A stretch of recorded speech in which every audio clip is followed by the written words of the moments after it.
కనకవర్ణం ప్రజ్వలత్ పావకం. ఎంతో శక్తివంతమైన టెంపుల్ ఇది.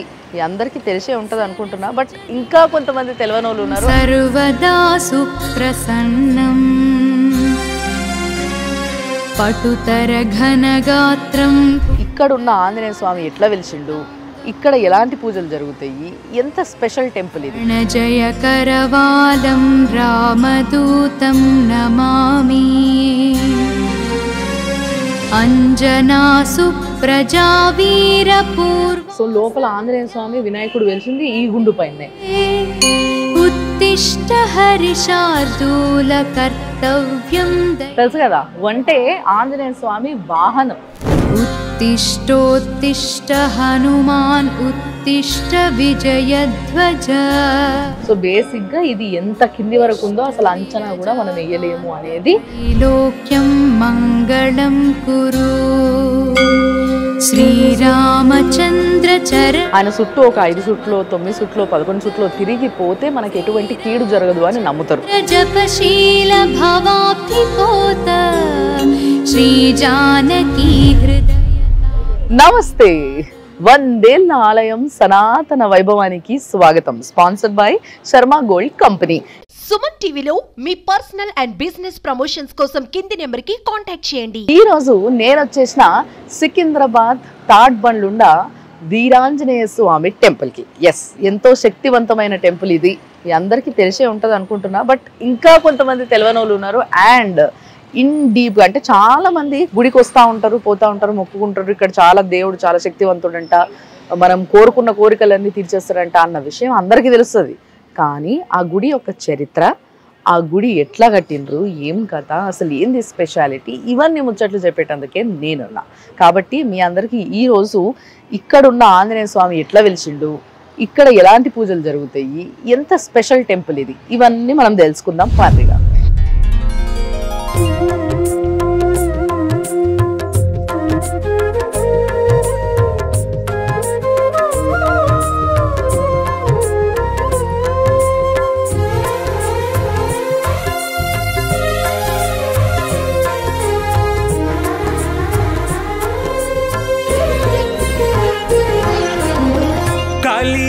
కలియుగమెటులైనా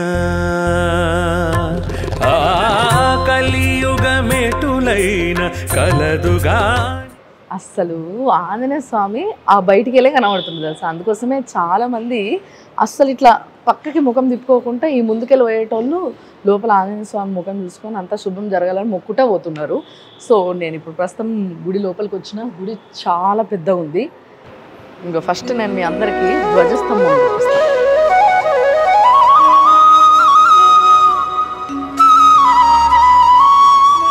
బేసిక్గా మనము ధ్వజస్తంభం అన్ని గుళ్ళల్లో ఇట్లా పంచలోహాలు ఉన్నవి అట్లా చూస్తూ ఉంటాం కదా, కానీ ఇక్కడ మాత్రం వెండిది అన్నట్టు. ఇదంతా వెండి ధ్వజస్తంభం.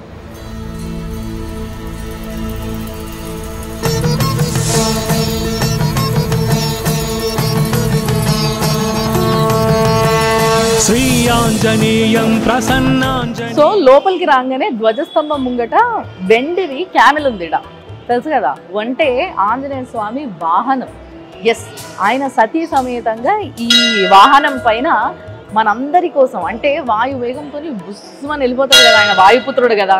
సో అంత ఫాస్ట్గా పోయినప్పుడు మనం చూడడం కష్టం మన మామూలు కళ్ళకి. కాబట్టి మెల్లగా ఆయన పోతుంటే ఈ వాహనం పైన భక్తులందరూ నిమ్మలంగా చూసి మొక్కోవచ్చు, సంతోషపడవచ్చు అని చెప్పి భక్తులకు ఇచ్చిన అదృష్టమే ఇది అన్నట్టు. సో ఆ వాహనం ఇది వెండితో తయారు చేసింది.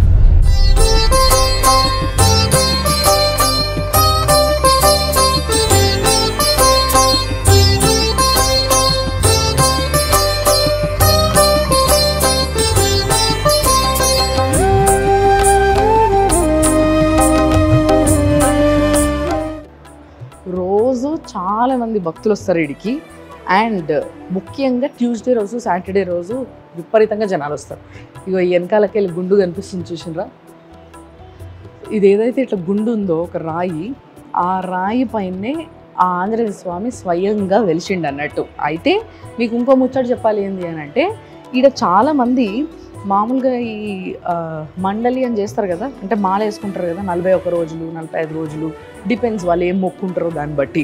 సో అట్లా మాల వేసుకున్న వాళ్ళు, అంటే ఆంజనేయ స్వామికి మాల వేసుకున్న వాళ్ళు చాలామంది రెగ్యులర్గా ఇక్కడికి వచ్చి చుట్టూ తిరగడము, ఇక్కడ ఉండడము, వెనకాల రూమ్స్ అవి ఇవి ఉంటాయి, ఇక్కడ ఉండడము, పూజలు చేసుకోవడము, సో ఇట్లా గడుపుతూ ఉంటారు అనమాట.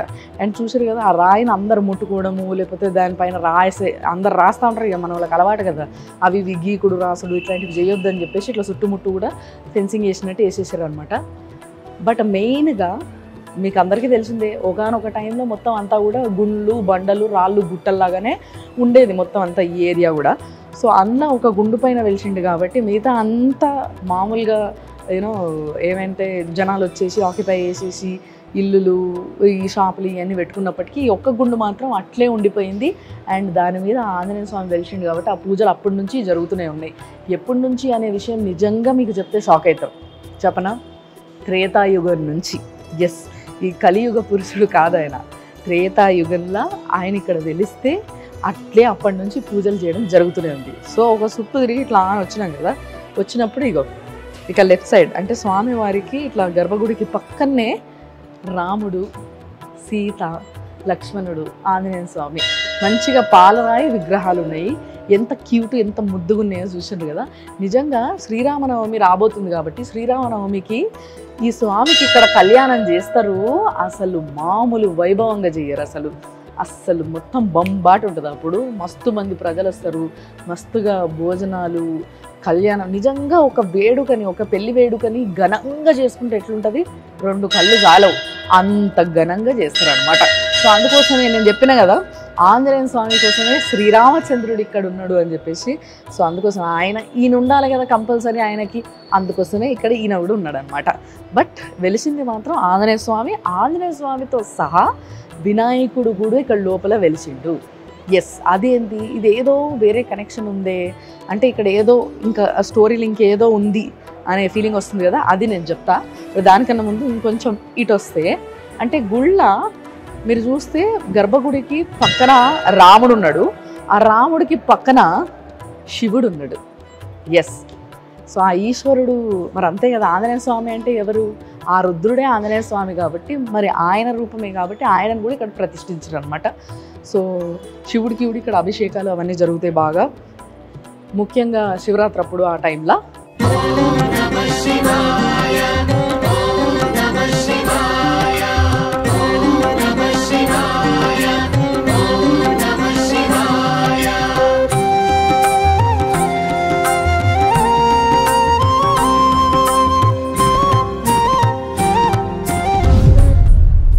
సో ఈ గుడిలో ఇంకో కార్నర్లో నవగ్రహాలు కూడా ఉన్నాయి. సో బేసిక్గా నవగ్రహాలు మీకు తెలుసుంటే గుడి బయట పెడుతుంటారు. నవగ్రహాలు అనేది ఇట్లా సెపరేట్గా ఇంకో మండపం కట్టి గుడి ఆవరణంలో పెడుతుంటారు. బట్ ఇక్కడ మాత్రం లోపలనే ఉన్నాయి.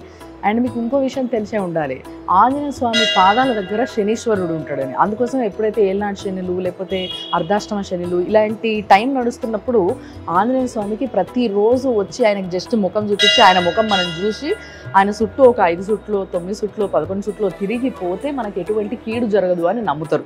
ఎస్, ఎందుకంటే మీకు తెలుసు కదా, ఈ ఏళ్ళనాటి శనప్పుడు అర్ధాష్టమ శనప్పుడు యాక్సిడెంట్లు అయితాయని, దెబ్బలు తగులుతాయని, అంటే ఏదో ఒక విధంగా ఫిజికల్లీ వాళ్ళు ఎఫెక్ట్ అవుతారు అని చెప్పేసి అంటూ ఉంటారు.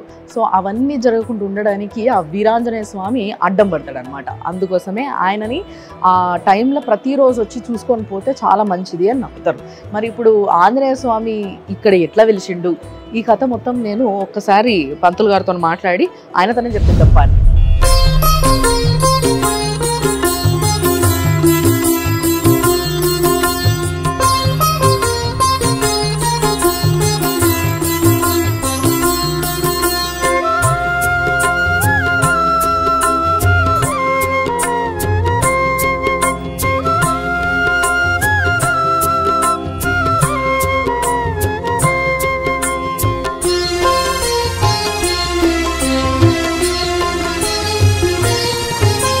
శరణం శరణం హనుమంత స్వామి శరణం హనుమంత పవన కుమార హనుమంత పాప వినాశక హనుమంత శరణం శరణం హనుమంత స్వామి శరణం హనుమంత పవన కుమార హనుమంత పాప వినాశక హనుమంత శరణం శరణం హనుమంత స్వామి శరణం హనుమంత పవన కుమార హనుమంత పాప వినాశక హనుమంత శరణం శరణం హనుమంత స్వామి శరణం హనుమంత పవన కుమార హనుమంత పావన చరిత హనుమంత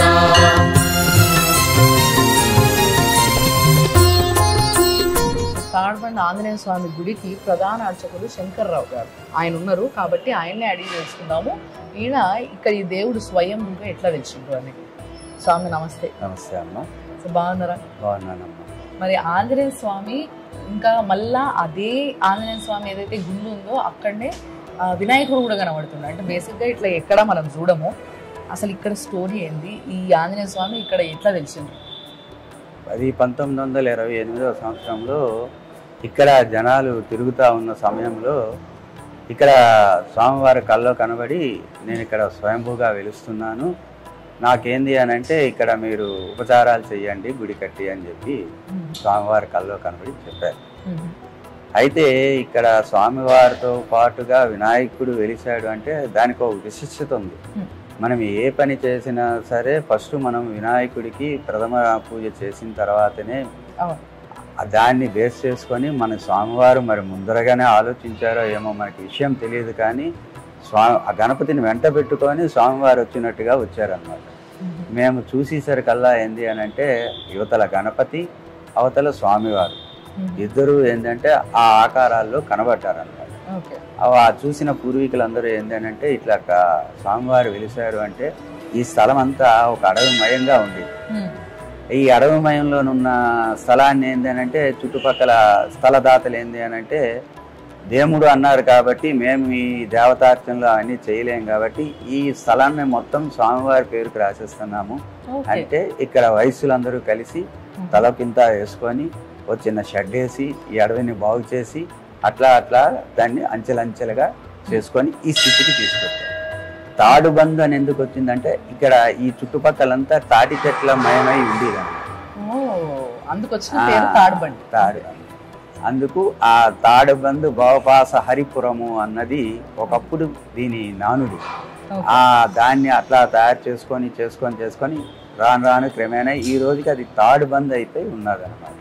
తాడుబందు వీరాంజనేయుడు, మన స్వామివారు వీరాంజనేయుడు. అంటే ఇంకొకటి ఏంటంటే స్వామి ఎక్కడ ఏ ఆంజనేయ స్వామి గుడిలో కూడా మనము చూడని ఒక దృశ్యం ఇక్కడ ఉంటది. ఏంటి అని అంటే ఆయన సతీ సమేతంగా విగ్రహాలు ఉంటాయి. అక్కడికి వస్తుంది వీరాంజనేయ స్వామి, దాసాంజనేయ స్వామి, అభయాంజనేయ స్వామి, పంచముఖ ఆంజనేయ స్వామి, ఇట్లా మనం ఏ స్వామిని తీసుకున్న ఆంజనేయ స్వామిని ఆంజనేయ స్వామి ఒక్కడనే చెప్తారు. కానీ ఆయనకి భార్య ఉన్నది, పెళ్ళయింది. ఆయన భార్య పేరు సువర్చలాదేవి. అది ఏంది ఆ వృత్తాంతము అని అంటే సూర్యుడి దగ్గరికి చదువు గురించి అనేసి స్వామివారు వెళ్తారు. వెళితే నవ వ్యాకరణ పండితుడై ఉండాలి అని అంటే పెళ్లి చేసుకొని ఉండాలి అన్నది ఒక నియమం, శాస్త్ర నియమం. అయితే సూర్యుడు ఏంది అని అంటే 4 వ్యాకరణాలు నేర్పి ఆపేస్తాడు. అట్లా కాదు, నవ వ్యాకరణాలు నేర్చుకోవాలి, నేను అప్పుడే కదా మహాపండితుడిని అవుతాను అంటే నువ్వు వివాహం చేసుకుంటే నీకు నవ వ్యాకరణాలు నేర్పుతాను అంటారు. వివాహం చేసుకుంటే నేను బ్రహ్మచారిని ఎట్లాగవుతాను అంటారు. మానవుడు మనిషికి మగవాడికి 3 దశలు ఉంటాయి. ఒకటి బ్రహ్మచారి, రెండవది గృహస్థ బ్రహ్మచారి, మూడవది వివాహిత సంసారి. అయితే నువ్వు బ్రహ్మచారి, గృహస్థ బ్రహ్మచారి అవు అంటే పెళ్లి చేసుకుంటే నువ్వు గృహస్థుడు అవుతావు. గృహస్థుడైన వాడికి నవ వ్యాకరణాలు నేర్పడానికి అర్హత ఉంటుంది. కాబట్టి ఈ లెక్క ప్రకారంగా నువ్వు పెళ్లి చేసుకోవాలంటే అప్పుడు సువర్చలాదేవిని పెళ్లి చేసుకుంటే సువర్చలా సహిత వీరాంజనేయ స్వామి. అయితే పెళ్లి చేసుకుంటే ఎవరైనా పెళ్ళం ఊరుకుంటుందా? ఊరుకోదు కదా. నేను పెళ్లి చేసుకున్నాడు, నువ్వు నేర్చుకోవడానికా, నన్ను బ్రహ్మచారికి ఉండడానికా? కాదు, ఈ కల్పంలో పెళ్లి చేసుకుంటే వచ్చే కల్పంలో మీ ఇద్దరికి లోక కళ్యాణార్థం వివాహం జరుపుతారు అంటారు. అందు గురించని జ్యేష్ఠ మాసంలోని వచ్చే త్రయోదశికి స్వామివారికి కళ్యాణం జరుగుతుంది. అట్లానే ఏంది అనంటే మనకి ప్రధాన ఆలయం ఆంజనేయ స్వామి. ఈ ప్రధాన ఆంజనేయ స్వామికి పక్కన ఏంటంటే మనకి విఘ్నాలు కలగకుండా చూసుకోవడానికి గణపతిని తీసుకొచ్చారు.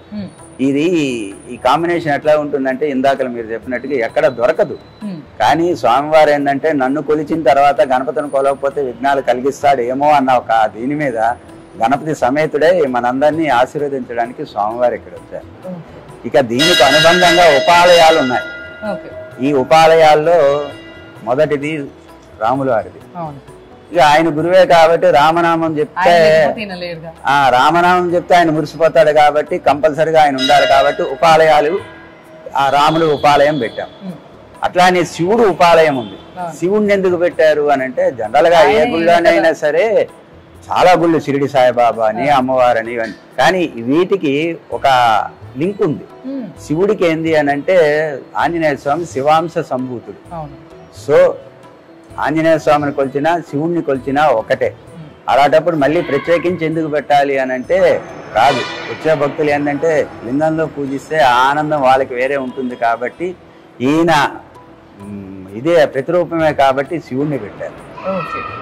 అట్లానే నవగ్రహాలను ఎందుకు పెట్టారు, ఈయనకు ఉపాలయంగా నవగ్రహాలను ఎందుకు పెట్టారు అంటే ఆంజనేయ స్వామి అడుగుతాడు, నన్ను కొలిచిన వాళ్ళకి నీ యొక్క పీడ ఉండకూడదు, వాళ్ళకి ఉపశమనం ఉండాలి అంటే అప్పుడు శనీశ్వరుడు సరే స్వామి అని చెప్తాడు. అందుకు ఈ గుడిలో నవగ్రహాలని పెట్టితే ఈయన గుడిలో నవగ్రహాలని కొలిస్తే ఎటువంటి ఈతి బాధలు కానీ ఎటువంటి కష్టాలు కానీ ఉండవు అన్న దాని గురించి ఈ 4 ఉపాలయాలకి ఉన్న ప్రత్యేకత అదే అనమాట. రెండోది మనం ఎక్కడైనా నవగ్రహాల గుడికి వెళ్ళి ప్రదర్శనలు చేసి బయటికి వెళ్ళి కాలు కడుక్కొని కానీ ఒక్క ఆంజనేయ స్వామి గుడిలో మాత్రము కడుక్కో అక్కర్లేదు. నవగ్రహాలు ప్రదర్శనం చేసి ఆంజనేయ స్వామికి దండం పెట్టుకున్నారు అని అంటే వాళ్ళు ముక్తి పొందినట్టుగా కాబట్టి దానికి ముందు నవగ్రహాలకు తిరిగి వచ్చిన తర్వాత ఆంజనేయ స్వామి దర్శనం చేసుకోవచ్చు, కానీ ప్రత్యేకించి వెళ్ళి కాలు కడుక్కునే అవసరం లేదు. అట్లానే శనీశ్వరుడికి మనము శని త్రయోదశి నాడు అభిషేకం చేస్తాం. జనరల్ గా ఎక్కడైనా అభిషేకం చేసి ఇంటికి వెళ్ళి స్నానం చేస్తాం శని త్రయోదశి. కానీ ఈ గుడిలో ఉన్నది ఈ గుడనే కాదు, ఆంజనేయ స్వామి గుడికి సంబంధించిన నవగ్రహాలు ఏదున్నా అక్కడ మనం చేస్తే స్వామివారి అనుగ్రహం ఉంటుంది కాబట్టి అక్కడ అభిషేకం చేసుకుని ఇక్కడ దర్శనం చేసుకుంటే మళ్ళీ మనం ఇంటికి వెళ్ళి స్నానం చేసుకునే అవసరం ఉండదు. అది ఆంజనేయ స్వామికి నవగ్రహాలకి లింక్. అసలు ఇంత లింక్ ఉందన్న విషయం ఇక్కడ రెగ్యులర్ గా వచ్చే భక్తులకు కూడా చాలా తక్కువగా తెలుసు అనుకుంటా. అట్లానే ఆంజనేయ స్వామికి శివుడికి ఉన్న లింకు, అట్లానే ఆంజనేయ స్వామికి రాముల వారికి ఉన్న లింకు. మరి ఈ గుళ్ళో ముఖ్యంగా మనకి హనుమాన్ జయంతి కానీ లేకపోతే శ్రీరామనవమి కానీ చాలా వైభవంగా చేస్తారు కదా, సో ఆ టైంలో ఏంటి స్పెషల్? మనం జనరల్ గా మీ పుట్టినరోజు నా పుట్టినరోజు వచ్చింది అనుకోండి, ఒక కేక్ కట్ చేస్తాము, 4 ఫ్రెండ్స్ వస్తారు, తింటారు, వెళ్ళిపోతారు. అదే మీరు ఐఏఎస్ పాస్ అయ్యారు, నేను ఐఏఎస్ పాస్ అయ్యాను అనుకోండి, ప్రపంచం మొత్తము దాన్ని ఒక పెద్ద వేడుకగా చేసుకుంటారు. జనరల్గా ఆంజనేయ స్వామి పుట్టినరోజు వైశాఖ మాసంలో, చైత్ర మాసంలో చైత్ర పౌర్ణమి నాడు ఆంజనేయ స్వామి విజయం సాధించిన రోజు కాబట్టి చైత్ర పౌర్ణమి విజయం సాధించాడు కాబట్టి ఈ విజయాన్ని ఏంటంటే ప్రపంచం మొత్తము పండగగా జరుపుకుంటుంది. హనుమత్ జయంతి అన్నది ఒక నామకరణం దీనికి తీసుకొచ్చి పెద్ద పండగగా చేసుకుంటున్నారు. అంటే స్వామివారు ఏంది అని అంటే ఈ రాముల వారిని లక్ష్మణుని బ్రతికించి సీతమ్మ జాడ తెలుసుకొని రాముల వారికి తెలిపి పెద్ద విజయాన్ని చేకూర్చాడు కాబట్టి ఈ విజయోత్సవాన్ని జయంతిగా ప్రపంచం మొత్తం చేసుకుంటుంది. అట్లానే హనుమత్ జయంతి నాడు ఏంటంటే ఆయన పుట్టినరోజు ఏంటంటే ఎక్కడ ఉన్న వాళ్ళు అక్కడ ఈ వాడవాడలు ఉంటుంది కాబట్టి వాడవాడలో ఎక్కడున్న గుడిలో అక్కడ హనుమత్ జయంతి వేడుకలు జరుపుకుంటారు. కానీ ఈ హనుమతి విజయోత్సవాన్ని మాత్రము ప్రతి ఎక్కడ వాడలో ఆ గుడి నుంచి ఈ గుడికి వస్తారు, ఈ గుడి నుంచి ఇంకో గుడికి వెళ్తారు. ఇట్లా ఏంది అని అంటే ఎక్కడికెక్కడికో తిరిగి మన స్వామివారు గెలిచారు, మన స్వామివారు గెలిచారు అన్న చాటి చెప్పుకునేటట్టుగా పెద్ద పెద్ద. ఈ గుడి దగ్గర ఇంకొక స్పెషాలిటీ ఏంటంటే కొత్తగా కొన్న బండ్లన్నీ కూడా ఇక్కడ పూజకు వస్తాయి. మామూలుగా కొన్ని స్పెషల్ గా కొన్ని గుళ్ళు ఉంటాయి. ఇప్పుడు మనకి జూబ్లీ హిల్స్ లో ఉన్న పెద్దమ్మ గుడి కావచ్చు, ఇక్కడ ఈ స్వామి గుడి కావచ్చు. ఈ మెయిన్ గా ముఖ్యంగా నాకు తెలిసి హైదరాబాద్ లో మాక్సిమం బండ్లు ఇక్కడికే వస్తాయి పూజకి. Okay sir, thank you so much.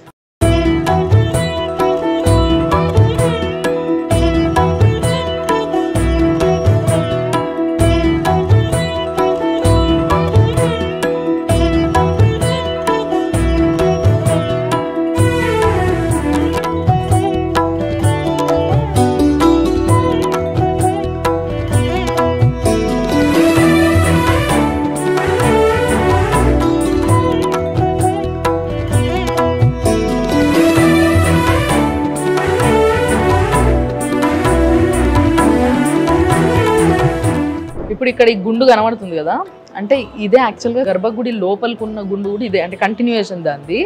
So లోపల ఆంజనేయ స్వామి వినాయకుడు వెలిసింది ఈ గుండు పైనే.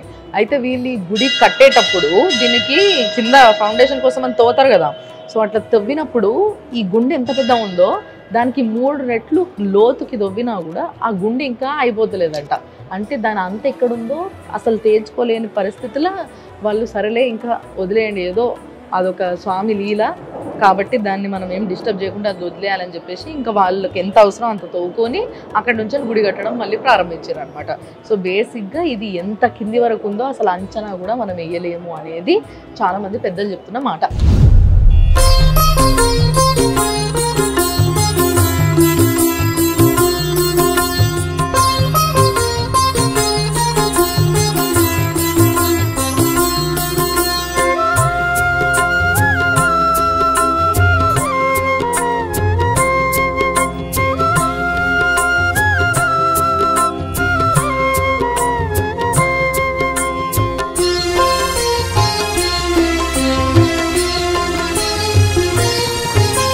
శరణం శరణం హనుమంత స్వామి శరణం హనుమంత పవన కుమార హనుమంత పాప వినాశక హనుమంత.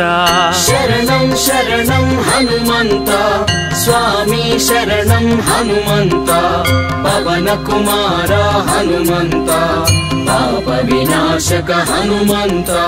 శరణం శరణం హనుమంత స్వామి శరణం హనుమంత పవన కుమార హనుమంత పాప వినాశక హనుమంత. శరణం శరణం హనుమంత స్వామి శరణం హనుమంత పవన కుమార హనుమంత పావన చరిత హనుమంత.